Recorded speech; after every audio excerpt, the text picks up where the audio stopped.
Blessings. What's up, y'all? Homesteaderchick here. How you doing? Hope you're having a fabulous great day. Well, anywho, I decided to show you what I plan on growing this year. So let's get to it. Okay, what we because this growing? fall is my favorite season, and that's all I'm gonna say. That's my favorite time of the year. Right now, I'm sitting on my front porch. Okay.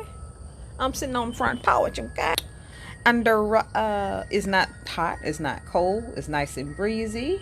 Okay, my little bird bells are going off over there. Hey, so let me show you what I'm growing today. Well, not today. I've actually already sowed my seeds in the ground, but I just kind of wanted to give you my plans for the fall.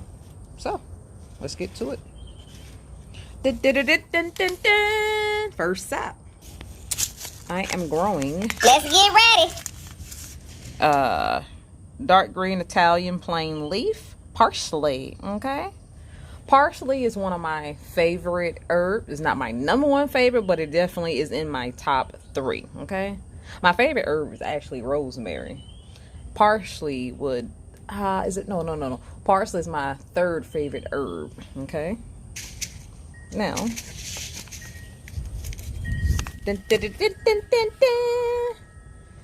growing some rainbow carrots. I also got some Denver carrots, and the reason why I'm going ahead and tell you about that, because I don't think I have that in this bunch. I have like seeds everywhere in the house, but I got the these are Denver carrots. These are so it's just the pack that it's just the way that they did the packaging on here. But yeah, these are orange. The Denver carrots are orange, but I also grew some rainbow I'm growing some rainbow colored carrots too, and I'll find out what the name of it is.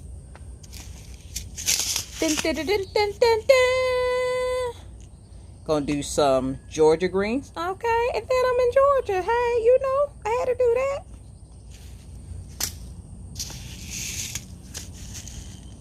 Alabama blue collard greens. I seen that on some of you guys' channel this year, and so I thought I'd give this variety a try. So I've never had blue collard greens, but you know, anytime I see something new, I'm kind of fascinated and see what it's all about. We don't always have to stay plain, stick with the same old. Let's try something new. All right. Green glazed collard greens. Now these are actually really good. They look just like collard greens, like just a regular collard, the Georgia collard greens, or I don't know where you guys are from, but just the standard collard greens you typically see, except for these have a glaze to them. They're more tender, and actually they taste a lot better. So if you can do a Google search, and so you can get an idea what the pictures look like, because I'm sorry, and I love this company too, by the way, that I'm showing you. It's just the packaging, it doesn't necessarily show the pictures on it. So if you want to see what it looks like, just give it a try.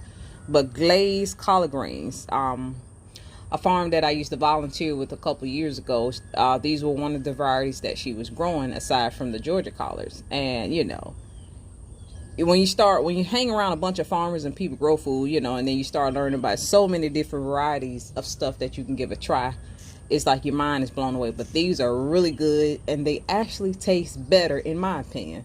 So, and I'm sure there are many of you that have had them before, but these are the green glazed collard greens. They're collard greens with a glaze, and they taste better, and they're more tender. I love them.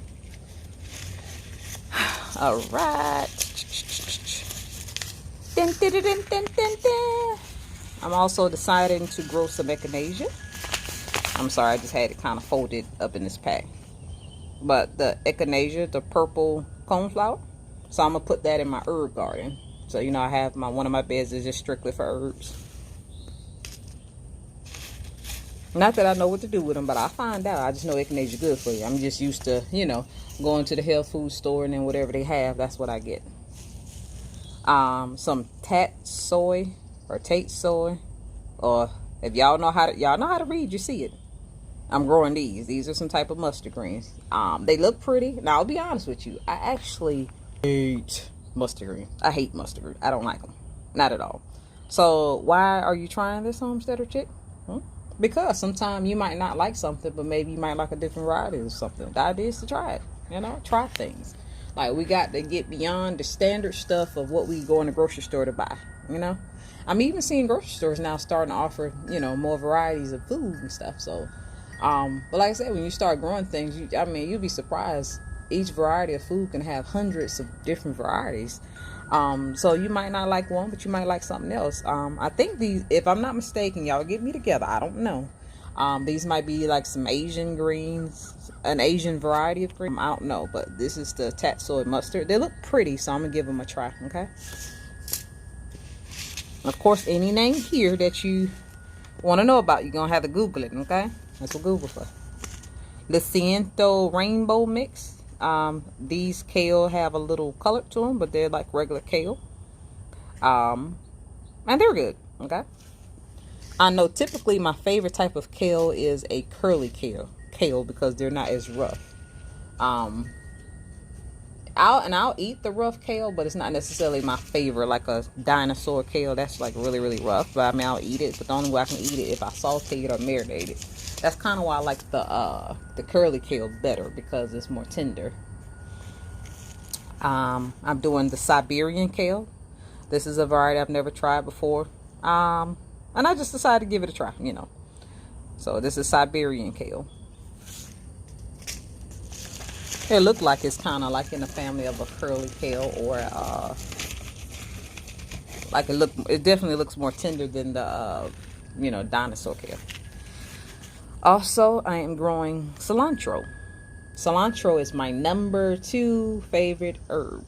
Okay, so let me cover you for a second, Glaze, and I'm gonna get back with you. Okay, I'm gonna move you. I just want them to see. Like I said, my number 1 favorite herb is rosemary. So that grows into a bush. It's already in my backyard, and it's just small, but it's back there already. Now I used to have a huge one right there in the front of my yard, but because my garden is primarily gonna be in my backyard, and of course I get my yard treated and stuff with chemicals, I literally dug it up. But my rosemary, it was like literally like a small, huge tree. I mean, it was big, it was huge, and I dug it up.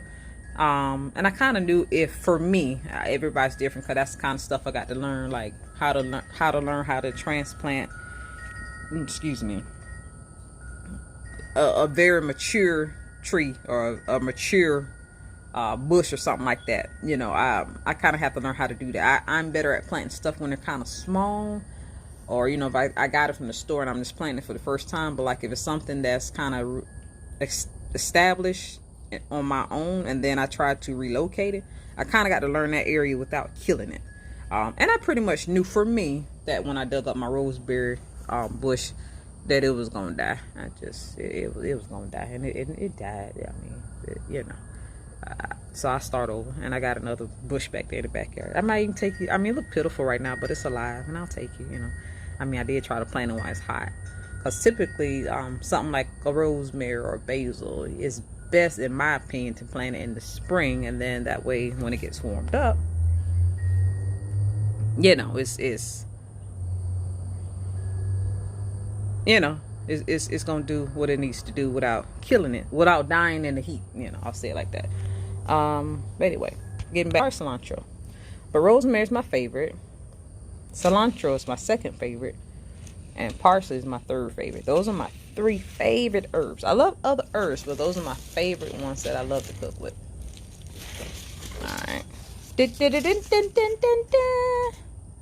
Now this is a cabbage, an early Jersey Wakefield cabbage.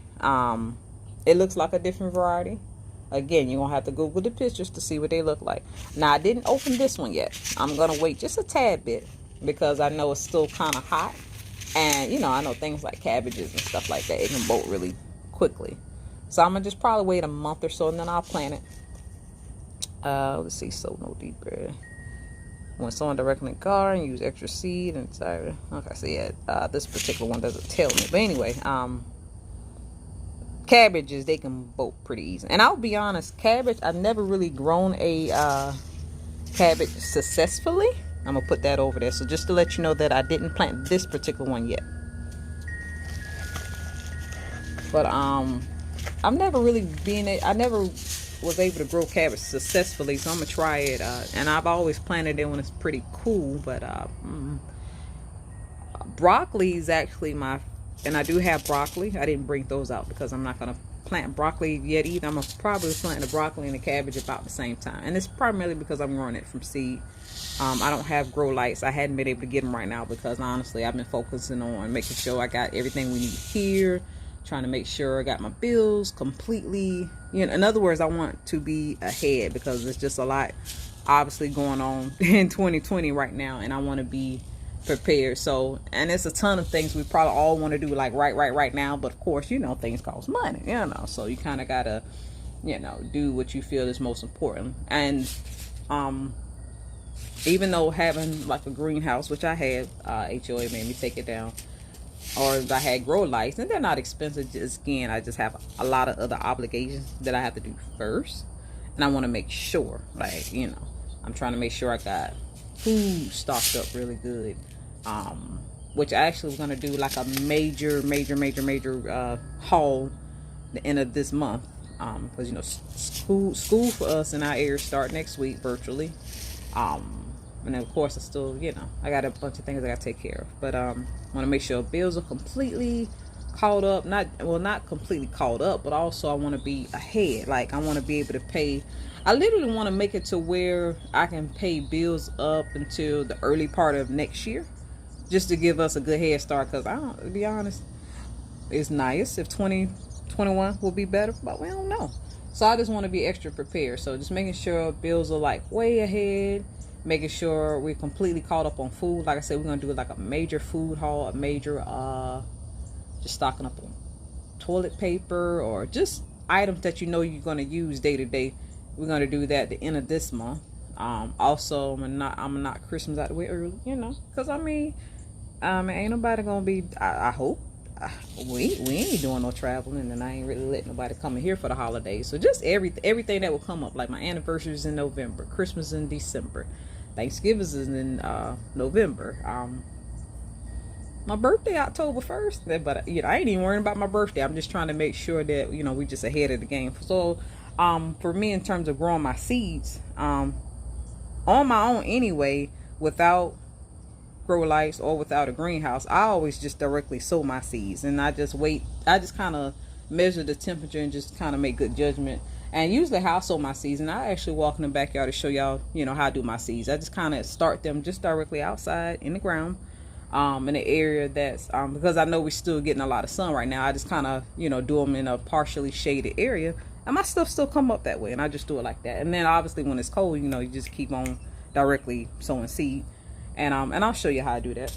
But anyway, let's stay on topic here. Some Chinese cabbage here, Tokyo Bicana loose leaf. It looks good. I've never tried it, so this again I'm going to sow a little bit later. This is me just kind of measuring the weather kind of thing. This is the broccoli again, with broccoli, and I hadn't sold none yet, but I've had great luck with the broccoli I've harvested this year, and this is my first time I actually got broccoli right, because I actually struggled with growing broccoli. But even then, I'll be honest with you, the difference with the broccoli is that I just went ahead and bought some transplants because I just wanted to make sure I have it. So I'm gonna attempt to grow them again this year from seed, but later, not now, and just see how they do. Because generally, from my understanding, they take about 6 months to grow anyway. So we'll see. But anyway, I'm going to sow these a little bit later, and then we'll see. And that is all for the seeds that I'm planting right now. Now, also, I did plant some fly. I ain't even got no food. I planted some romaine lettuce, and that I saved from seeds, so I did sprinkle that outside already. Also planted some butter crunch lettuce. I just ain't feel like bringing a bunch of stuff outside, but I've already sowed it in the garden, and of course I still got more in the house. Butter crunch, Bibb, and romaine lettuce. I got some of that out there right now. Romaine lettuce is heat tolerant anyway, so I know it'll grow faster. The other varieties of lettuce is a little bit more heat sensitive, so I don't know if it'll germinate right away, but in my experience it still will germinate. It'll just germinate just a little bit later. So let me put this stuff up, and I'll show y'all at least where I got my little starts going at. 1 second. All right, y'all, we are over here in my garden. Oh Lord, I got some asparagus I need to come over here and harvest too.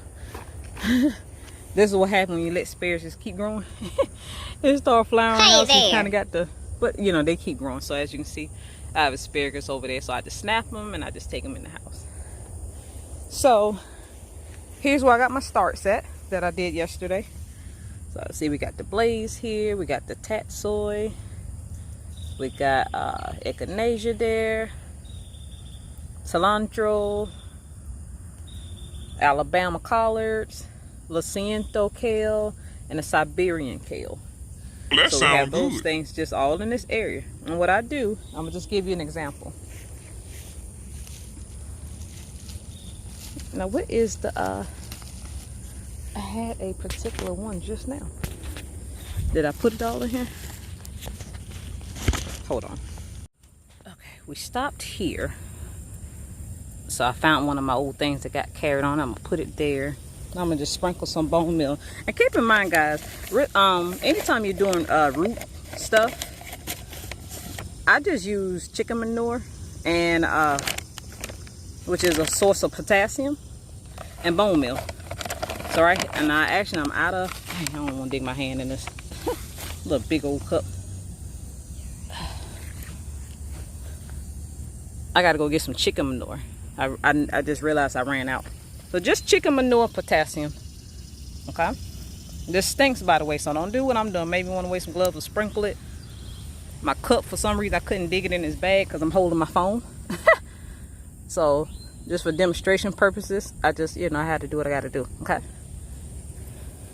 But I do got to go to the store and get some chicken manure. I thought I had some more and I ran out. So any root vegetable, whether it's potatoes, carrots, onions, all you need is chicken manure and any source of potassium and bone meal. Bone meal helps strengthen the roots. So why I did the blood meal, again, my mind was just kind of off, but because blood meal is just a source of nitrogen. Nitrogen is more so for anything that's green and leafy, anything like your herbs, your lettuces, all your green stuff. That's what the nitrogen is for, is to help with the leaf development. So but all your root stuff, you want to stick with bone meal and potassium. This is basically supposed to be my lettuce bed, and I just put some carrots over here, but it's fine. Most of my lettuces be in this top half of the bed, so a little row of carrots ain't gonna kill it, And then I plan on doing some kale and stuff back there, when they grow. So let me take it back over here because I got bone trash on my hand. It's okay. That stuff do stink. So basically, that example, what you saw me do with my carrots, this is pretty much all I do with this. I sprinkle the seeds, but now carrots, they obviously I planted those, they're gonna stay. Unless I'm doing a little tape format where they're gonna be a little bit more uniform, but I'll still get a bunch of carrots, and I have lots of carrot seeds. You just kind of want to keep planting them every 2 weeks. But as far as all this other stuff, literally, this is just my example for seeds, seed starting, which is why I had the blood meal, because the blood meal is what I just use just for these, all the green stuff. And so all I do, I just sprinkle the seeds, put the nitrogen in, just cover it up. Then when they get big, I separate them into small plants, and then I go ahead and figure out where I want them in my garden. So I still have summer stuff left over, obviously. Still have okra, a few tomatoes up there, plants, and we'll see how they do. Let me get them over here, because we talking from a distance right now. So yeah, obviously I'm gonna be putting like broccoli and the mustards and stuff in this bed, on this bed right here, which I have peppers and okra still doing that thing. Obviously when all this stuff get cleared out, this is going to be more carrots. I'm gonna put garlic on the sides of the rows, so yeah, garlic can go on the sides. And I'll figure out what else, because I'm gonna have a bunch of green leafy stuff. But I definitely know I'm gonna be putting collards. Well, that honestly, with all the collards I'm doing, that's probably gonna be just my collard bed. Look, I got a lot of beds. I'll figure that out. Just right now, that's just me starting the seeds. And so we'll deal with that. Now I know all my lettuces, it's gonna be lettuce, and this is gonna be kale. Lettuce, kale, and obviously some carrots. But all the other stuff, I got time to work it out to figure out, where I'm gonna put everything. So in the meantime, that's with that. Onions. Oh, onions. Oh, in this bed as well, because I have room. I mean, like I said, the beds are 16 foot long. So yeah, it's gonna be garlic on the sides. Yeah, it'll be garlic on the sides. And it's gonna be onions. We'll figure it out. You know, like I said, let's just let these plants get big. And I still have an empty bed down there that I still got to fill with dirt. So yeah, everything gonna get in here. But right now, this is my seed starting process. Okay. I'm about to come out here in a minute, off camera on my own, because this video already done went too long. Because I had to harvest a bunch of black-eyed peas. I know y'all won't hear nothing about no black-eyed peas no more. I got them to harvest every single day. Y'all check out my cotton tree though. It is doing well. Full of blooms. Full of blooms. Okay. Try to make sure I don't get no other stuff on. See there? I see a bunch of these on here now. See there? Y'all see those little green things? It's forming little, I guess, the little colamandon stuff. But it's full of flowers. Full of those little green things. So this is doing well. Okay. First time experience with that, but I'm gonna see how I do. Anyway, y'all, that's pretty much it for today. I just wanted to show y'all what I was gonna get started for the fall, and that's gonna be that. Anyway, I hope you guys have a fabulous rest of the day. Homesteader Chick is signing out.